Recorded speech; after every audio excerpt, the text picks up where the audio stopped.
Whoa! What's up, diggity dogs? I just made a mess in the other room. High five!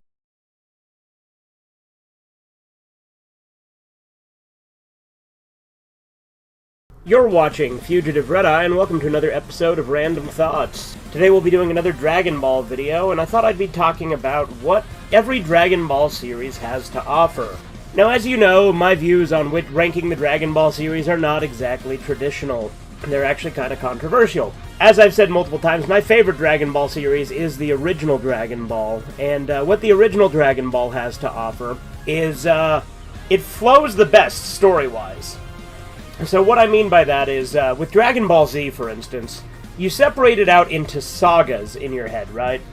You know, the Cell Saga, the Buu Saga, the Frieza Saga, Saiyan Saga. I know I went completely out of order there, not entirely sure why I did that. With the different sagas, they're pretty self-contained, I would say. Rather than just being like one show, you get a distinct feel each saga, right? Like the Saiyan Saga flows really naturally into the Frieza Saga, but other than that, the sagas are relatively self-contained.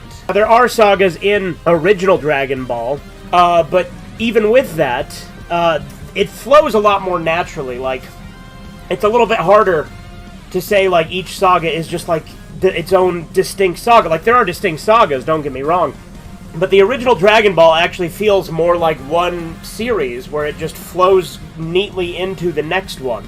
It keeps going, right?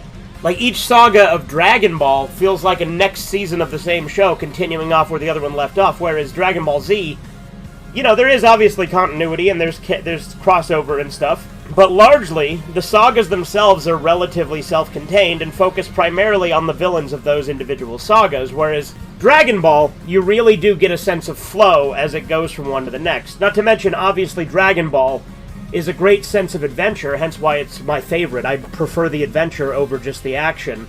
But the pacing in Dragon Ball is also, in general, just a lot better than the pacing is in Dragon Ball Z. Dragon Ball is one great, solid story, and that's what it brings to the table. It's easily the best Dragon Ball series, in my opinion, as a whole series, because of that, because of the way that the story flows, and because of how it feels like one cohesive story. And the pacing is actually really good. The filler isn't particularly intrusive, it fits right in with the regular stuff. Whereas in Z, I actually do like most of the filler in Z, however, I don't actually, like, some of it can be, there is bad filler in Z, like the Garlic Jr. saga. And then there's what, in my opinion, is the worst kind of filler, when they pad out a fight just to be, you know, to catch up. They just make a fight go longer by having a tax charge up for entire episodes. It's crazy to me that there's actually a good amount of people that prefer that kind of filler over filler story arcs, where that doesn't make any sense to me. Like, as much as I dislike the Garlic Jr. saga, I'd take that in a heartbeat if it just meant that they could get rid of all the fucking, like, dragging out of, you know, there's 5 minutes till this planet explodes, or, you know, oh look, I'm charging up a Kamehameha, look it up, oh look, I got a Kamehameha coming, oh yeah, well here's this one, oh yeah, Spirit Bomb, oh look at this, oh look, I'm charging up my attack, oh I'm firing my laser. That said, Dragon Ball, the pacing never really bothered me in that regard. It moves pretty swiftly on through the story at a very natural pace. But let's move on to Dragon Ball Z. Now there's obviously a reason Dragon Ball Z is the most popular Dragon Ball, and that reason's pretty simple, I think. I mean, first off, it's got action, and I think a lot of people are, you know, brought into it by that action. But for me, what Z does best is Z has all of the best moments. All of the iconic moments from Dragon Ball are from Z. Like, Z's individual moments are fucking amazing. Nothing even comes close in any other anime, I don't think. Like, Dragon Ball Z's iconic moments, you know, Gohan defeating Cell at the Cell games, future Gohan's death and Trunks going Super Saiyan, Goku going Super Saiyan for the first time. All of the individual moments are fucking great. Trunks slicing Frieza in half and then cutting him into little pieces and burning him. Fucking great. Like, legitimately, there are a lot of amazing moments. Those moments themselves are better than any moments I've seen in any other anime. Like, Dragon Ball Z has all the iconic moments. It has all the fucking best moments like that. And it has the coolest fights. But once you get past that, the reason that I rank it myself, personally, lower than Dragon Ball and Dragon Ball GT, which again, we'll get to GT in a minute. I know, controversial, but we've been over this. Look, if you've been here for a while on my channel, you know the fucking drill when it comes to me and Dragon Ball. But with Z, once you get past all the great moments, what do you get? Well, there are great moments, as I've said, but after a while, you run into a point where it starts to be pretty slow. Like, there will be episodes where there's literally just an entire episode that's just an attack charging up while King Kai comments on it. Or there'll be a whole episode, you know, getting ready to transform. And sometimes this is justified and makes sense in the story, but other times it can really drag out. I know my go-to example is always the Frieza fight, but as much as I love Cell games, there are quite a few times in Cell games, or just the Cell Saga and Android Saga in general, where the pacing in the fights definitely could be a lot swifter. Now, I understand that's to let the manga catch up, and it doesn't bug me as much as I let on. As I said, I still love Dragon Ball Z, and like the Cell Saga, honestly, it doesn't really bother me that much, but I think that is because I am biased in favor of the Cell Saga. Like, I think a large part of it is I am biased in favor of the Cell Saga, which is why I cut it more slack than the Frieza Saga.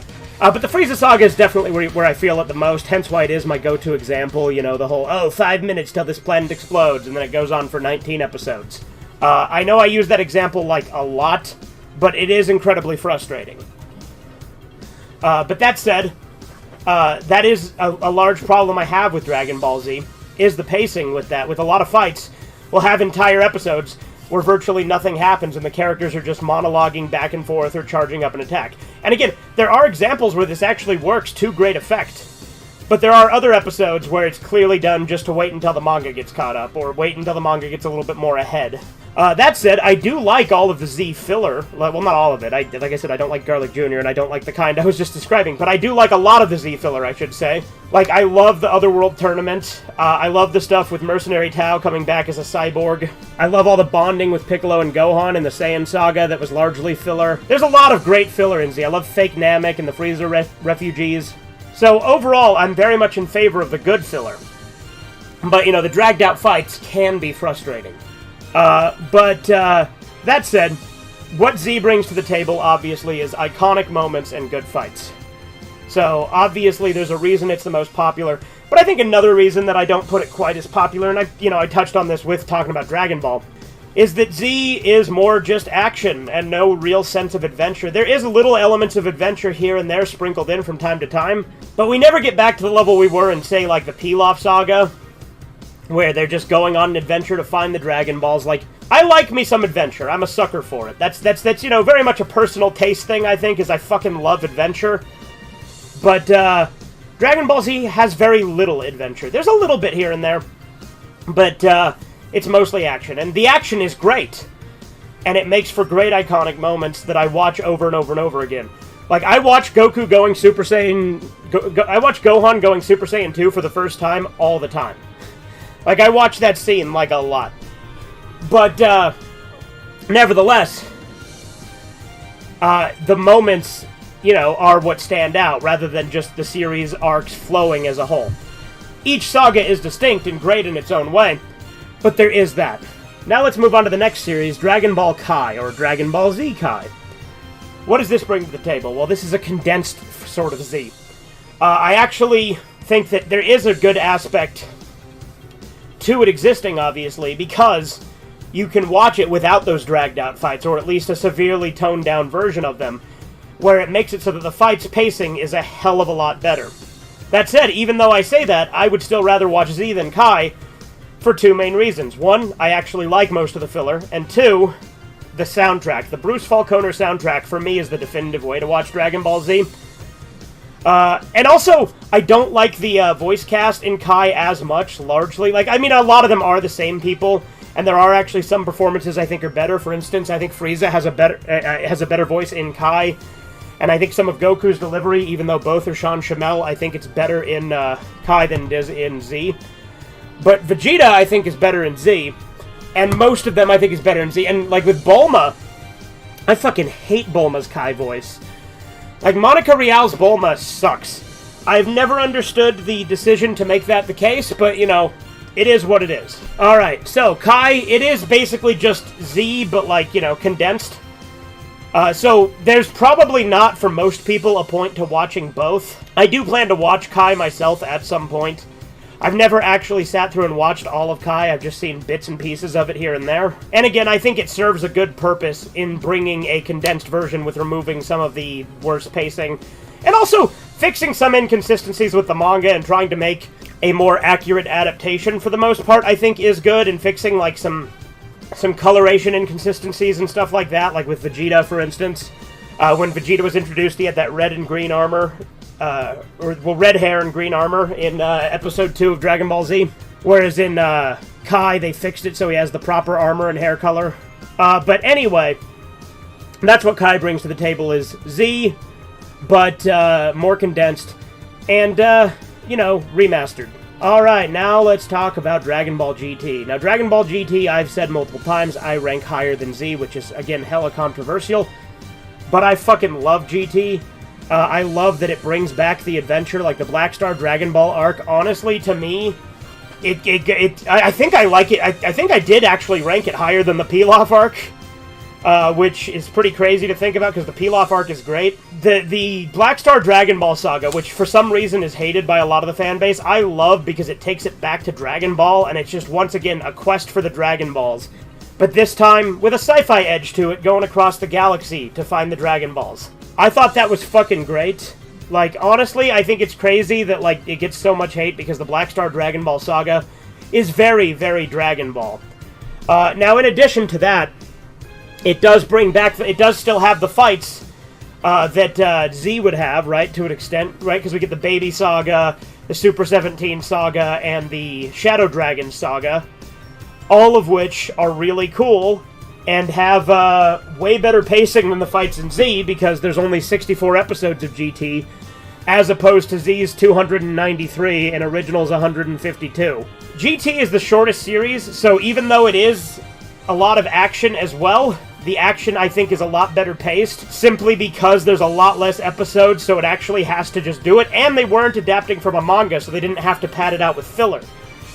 GT doesn't have any filler, because it didn't need it, because it wasn't adapting from a manga, so it had no spots to fill in to wait until more stuff came out. But GT, I think, is a nice hybrid of what made Original and Z best. A nice blend of the two, where it brings back the adventure of Original, but with the action of Z. That's what I love about GT. And also, I think GT has the best ending out of the three series. Again, Original is my favorite of the three, but the ending of Original is literally like, want to see Goku's adventures? Check out Dragon Ball Z. I mean, granted, technically it does, you know, also kind of end with him defeating Piccolo and then marrying Chi-Chi. But then, you know, there's the filler stuff after that, and then it literally does end with it saying, watch Dragon Ball Z.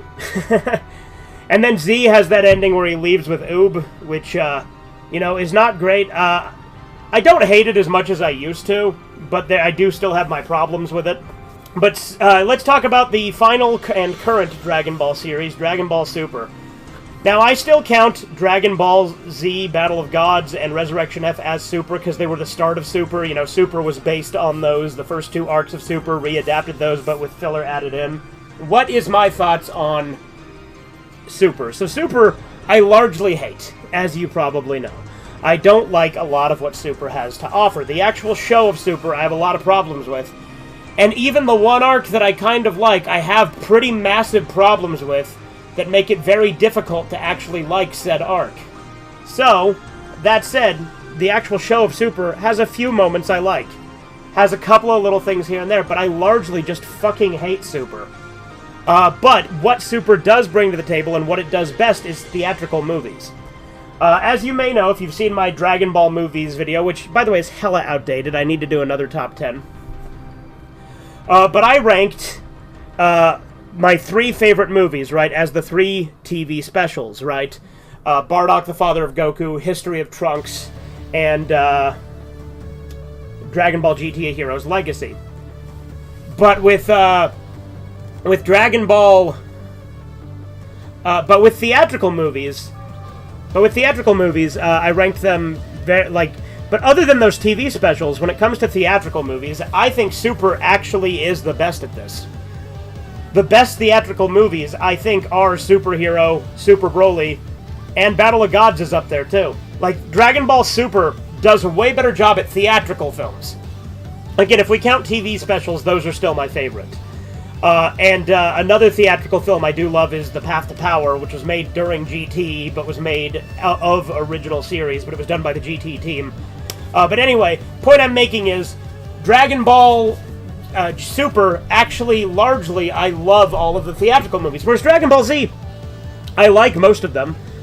But largely, there are some problems I have with them, and a lot of the time, I mean, they're all very short. Like, they're each, like, 45 minutes long. And a lot of them follow a very similar formula. But that said, I still enjoy them quite a bit. But with the original Dragon Ball movies, there's two that I fucking really like, and that's Mystical Adventure and Path to Power. And Path to Power, again, came out during GT, rather than during Dragon Ball. But the other two Dragon Ball movies, from original Dragon Ball, being Curse of the Blood Rubies and Sleeping Princess and Devil's Castle, are both just kind of okay. They're not great, honestly. I don't love them as much. And with Dragon Ball Z, again, it's a very mixed bag that I enjoy, but it's very formulaic. Whereas Super, I genuinely think each of the movies are pretty great, with the exception of Resurrection F. And again, I know Battle of Gods and Resurrection F are both technically still under the Z brand, but I'm still counting them as Super. So, with that, 3 out of the 4 movies in Super are really good. That's what I think each series has to bring to the table. I think I've made all of these points to some degree in previous videos, but I just kind of wanted to wax on about it and put it in its own video. So I hope you enjoyed. Have a good one. Toodles! You take forever to say nothing. Subscribe to Fugitive Red Eye.